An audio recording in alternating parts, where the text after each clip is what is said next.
Ok. Chers apprenants, nous allons immédiatement passer à la deuxième partie de notre sujet qui est l'évaluation de l'agir compétent.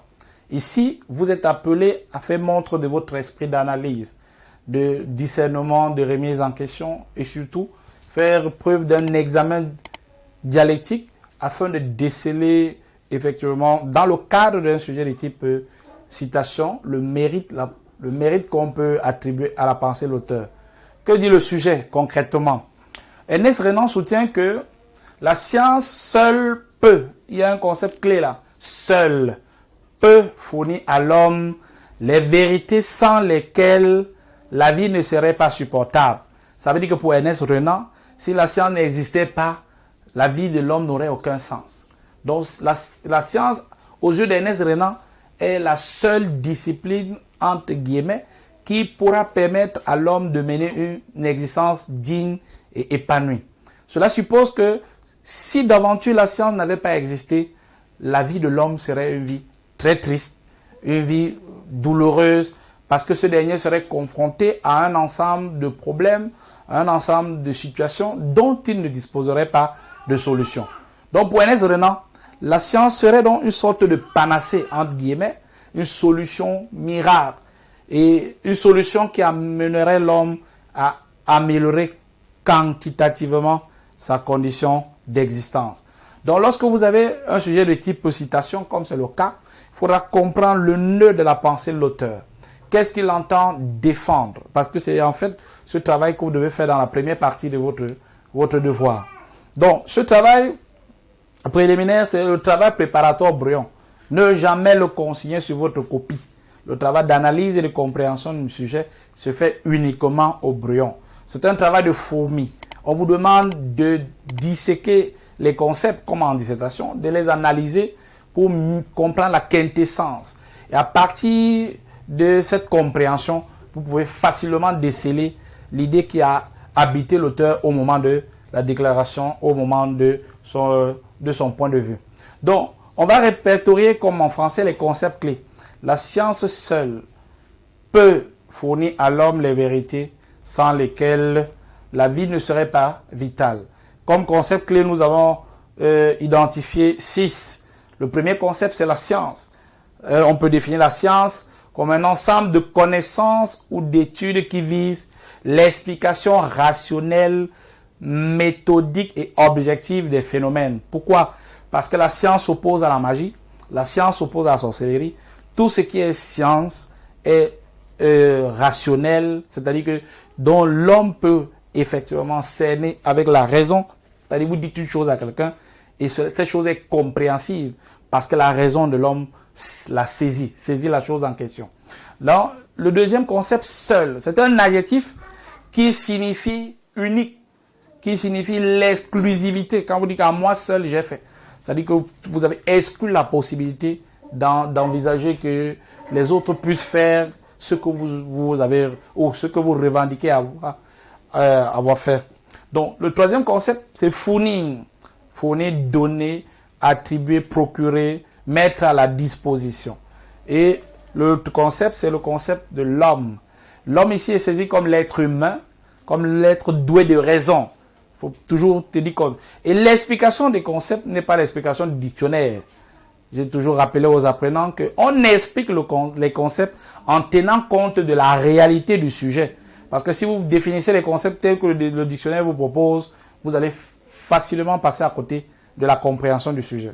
Donc, rattachez toujours votre explication et votre analyse et compréhension du sujet en référence au dit de l'auteur. Donc, l'homme ici est perçu comme un être humain, un être de raison, de conscience. Et l'avant-dernier concept, c'est les vérités vitales, les vérités essentielles, les vérités indispensables, les connaissances qui ne peuvent ne pas être, c'est-à-dire quelque chose d'incontournable. Et le dernier concept, sans lequel la vie ne serait pas supportable, sans lequel la vie ne serait pas agréable, confortable, valorisante. Ça veut dire que pour Ernest Renan, il est clair que sans l'activité scientifique, on mènerait une vie pas du tout humaine, une vie qui n'est pas à la dimension d'un être raisonnable, un être doué de conscience, un être dont l'aptitude à la liberté pourrait caractériser et orienter un certain nombre de choix. Donc après avoir défini les concepts, vous vous en servez pour reformuler. Et la reformulation de sujet de type citation est différente de la reformulation du sujet de type question. Parce que le sujet de type question, c'est une opinion, une pensée, mais qui n'est attribuée à personne. Alors que dans le cadre du sujet de type citation, il y a un auteur. Donc vous devez toujours reformuler en tenant compte de ce que ce point de vue n'est pas le vôtre. Jamais faire dire à l'auteur ce qu'il n'a pas dit. Restez fidèle à sa pensée. Donc ici, nous reformulons.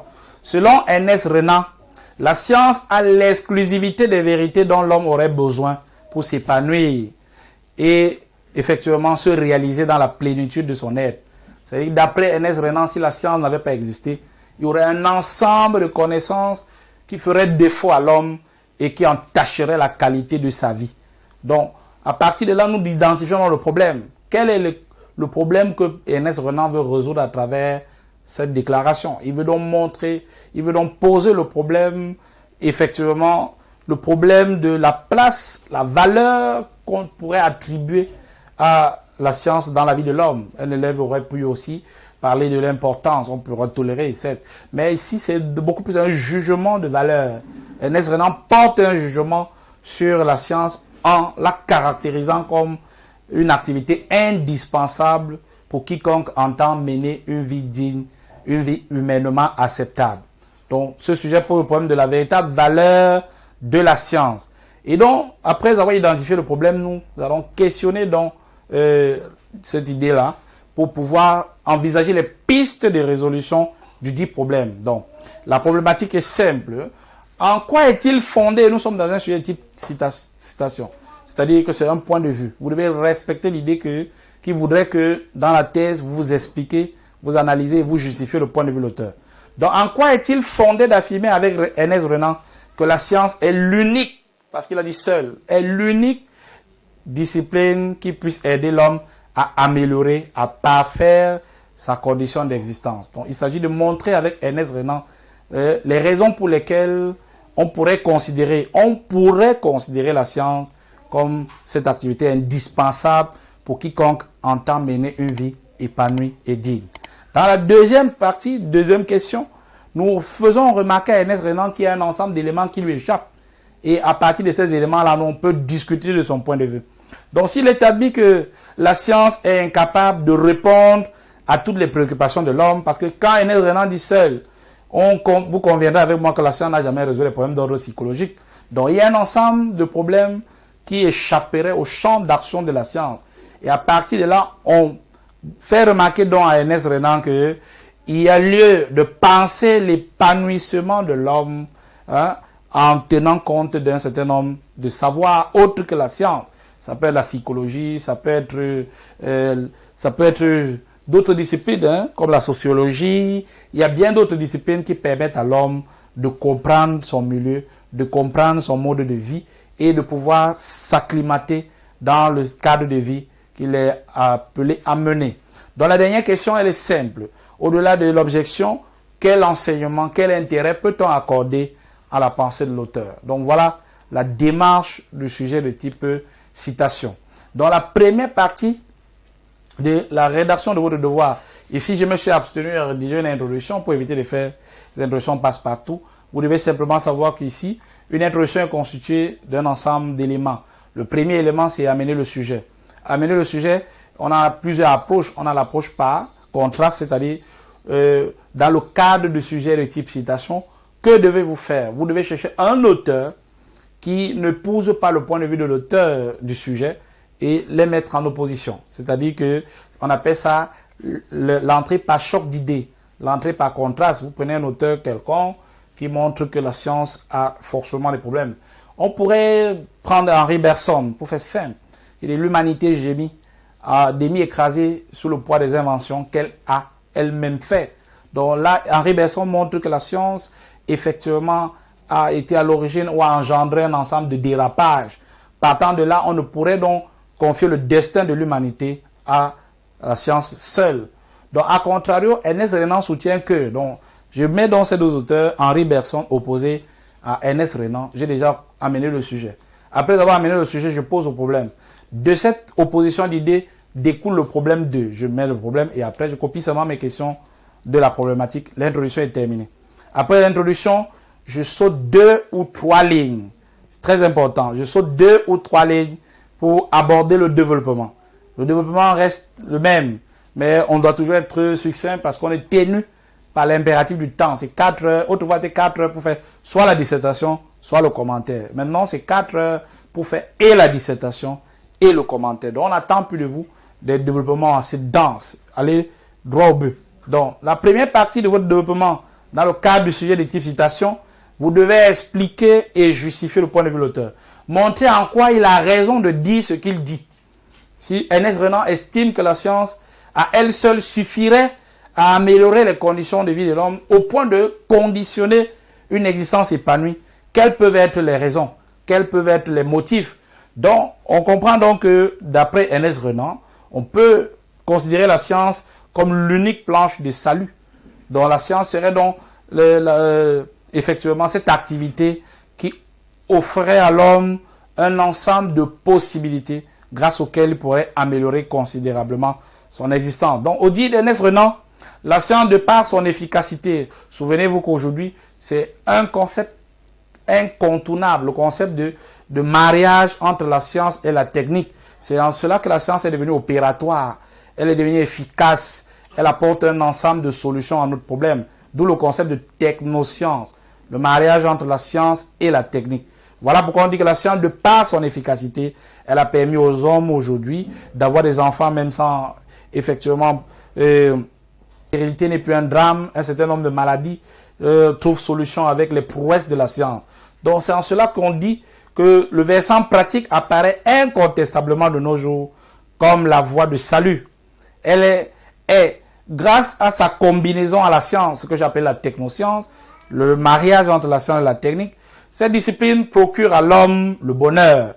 Voilà un ensemble d'éléments qui permettent de dire avec Ernest Renan que la science est la planche de salut. La science, elle est indispensable. La science conditionne une vie épanouie, humainement acceptable. Donc, comme argument 2, nous avons la science comme réponse appropriée, réponse idoine aux problèmes auxquels l'homme fait face tout au long de son existence. C'est-à-dire qu'il y a un ensemble de problèmes ponctuels que nous aimerons avoir la réponse immédiate. Où aller chercher la réponse, c'est dans les prouesses, les avancées techno-scientifiques et respecter toujours le principe de l'idée, argument, illustration. Vous voyez, nous avons idée, argument, illustration. Donc là, nous illustrons avec Friedman qui dit les progrès techniques demeurent plus que jamais la voie de survie et surtout d'épanouissement de l'homme. Sans les progrès techniques, d'après Friedman, la vie serait une vie tellement triste, une vie qui ne mériterait pas qu'on la vive. Pourquoi? Parce que un certain nombre de problèmes contribueraient forcément à entacher la qualité de notre existence. Après avoir expliqué et analysé la pensée de l'auteur, on fait une minute conclusion partielle plus transition. De ce qui précède, il ressort que la science, de par son efficacité et son caractère pragmatique, apparaît dans une certaine mesure comme l'unique planche de salut. On dit bien dans une certaine mesure. Donc on se désolidarise de l'idée d'Ernest Renan selon laquelle elle serait l'unique, mais elle est dans une certaine mesure. Pourquoi? Parce qu'on ne saurait remettre le destin de l'homme aux seules mains de la science ou aux seules mains des hommes de science. Là, on aborde la deuxième grande partie du sujet qui est la discussion de la pensée d'Ernest Renan. Et on va s'adosser sur 2 arguments. Prenez la peine de vous limiter uniquement à 2 arguments, pas 3. 2 arguments. Le premier argument, on fait remarquer à Ernest Renan qu'il y a un ensemble de problèmes que la science est complètement inapte à résoudre. Conséquent, la non-résolution de ce type de problème montre que si on avait abandonné la vie de l'homme à la science, l'homme serait un être malheureux. On prendrait le cas d'exemple des problèmes d'ordre psychologique dont la science reste spectatrice. Elle ne saurait proposer un ensemble de solutions idoines, efficaces et opératoires à ce type de problème. Donc, deuxième argument, la science, dans une certaine mesure, fournit à l'homme des vérités susceptibles de mettre en péril le devenir futur de l'humanité, parce qu'elle a toujours tendance à vouloir aller au-delà de ce qui se présente, de se comporter comme si elle était devenue la nouvelle forme de religion de notre temps. Il y a donc la science, en résolvant certains problèmes, en crée d'autres, d'où le besoin de la moraliser, d'où le besoin d'éviter de penser que à elle seule, elle pourrait apporter la solution à tous nos problèmes. D'où la question, faudrait-il abandonner le destin de l'homme aux seuls hommes de science? Tout ce qui est scientifiquement possible est-il nécessairement humainement acceptable? On répondrait par la négative, et cela nous amène à comprendre que le pouvoir de la science échappe déjà aux hommes de science. C'est-à-dire que la science elle-même a développé un ensemble de choses, de théories et de pouvoirs qu'elle ne parvient plus elle-même à contrôler. Et le non-contrôle de ce pouvoir engendre les dérapages, d'où la nécessité de faire recours à d'autres formes de savoir pour la canaliser, la moraliser, afin de préserver le bien-être et surtout le bonheur de l'homme. Après donc ce deuxième argument, vous faites une nouvelle forme de conclusion partielle et pour cette fois-là déboucher sur ce qu'on entend, la synthèse qui, dans le cadre du sujet des types de citation, est l'enseignement qu'on tire de la pensée de l'auteur. Dans le cadre du sujet des types de questions, on fait un raisonnement dialectique, mais ici, ce n'est pas le raisonnement dialectique, c'est l'enseignement qu'on tire de la pensée de l'auteur. Donc, dans le cas d'espèce, on dira donc Ernest Renan nous invite à prendre conscience de ce que la science est indispensable, elle est capitale. Elle est capitale dans la recherche des solutions aux problèmes auxquels l'homme est confronté. Elle permet, à partir de l'agrégat, à partir de l'arsenal de possibilités qu'elle nous offre, elle permet à l'homme, effectivement, d'avoir des puissants moyens grâce auxquels il peut non seulement transformer son milieu existentiel, c'est-à-dire son milieu de vie, mais aussi et surtout améliorer son séjour existentiel. Mais, toutefois, il faudra éviter de considérer le point de vue d'Ernest Renan comme une sorte d'apologie de la science. Bien au contraire, l'auteur attire notre attention, nous invite à une ouverture d'esprit, à une ouverture du savoir scientifique à d'autres formes de savoir, afin que cette science puisse servir l'homme, cette science puisse être au service de l'homme et non la servir. Voilà pourquoi Edgar Morin, dans la logique de la moralisation de la science, de la sensibilisation, nous fait remarquer effectivement que la science est une activité trop sérieuse pour être abandonnée aux seules mains des hommes scientifiques. Cela nous amène donc à comprendre que si la science vise effectivement à améliorer les conditions de vie de l'homme, si elle a à cœur de donner une autre dimension à son existence, on ne saurait l'abandonner, cette tâche ô combien capitale. Voilà en quelques mots ce qu'on attend de vous. Évidemment, après la synthèse, il va falloir rédiger une conclusion dans laquelle vous rappelez le problème. Souvenez-vous, vous rappelez le problème, vous faites le bilan succinct de votre analyse et après vous donnez une position personnelle par rapport au sujet que vous venez d'expliquer, d'analyser, de discuter et surtout de tirer les enseignements. Donc voilà ce qu'on attend de vous, chers candidats, lorsque vous serez confrontés à l'épreuve de philosophie d'ici quelques jours. Ayez toujours présent à l'esprit que vous travaillez dans un timing de 4 heures. Vous ne devez pas excéder ces 4 heures-là. Donc vous devez organiser votre travail de manière à ce que toute la réflexion que vous menez s'inscrit dans cet intervalle temps. Bien, sur ce, nous allons prendre congé de vous. Si vous avez aimé cette correction, n'hésitez pas à liker, à vous abonner et surtout à partager au maximum. Nous vous souhaitons beaucoup de courage. J'aime pas souvent dire à mes apprenants bonne chance. Je vais vous dire beaucoup de courage. Faites montre de sérénité, soyez calme. Évitez de vous laisser décourager par l'esprit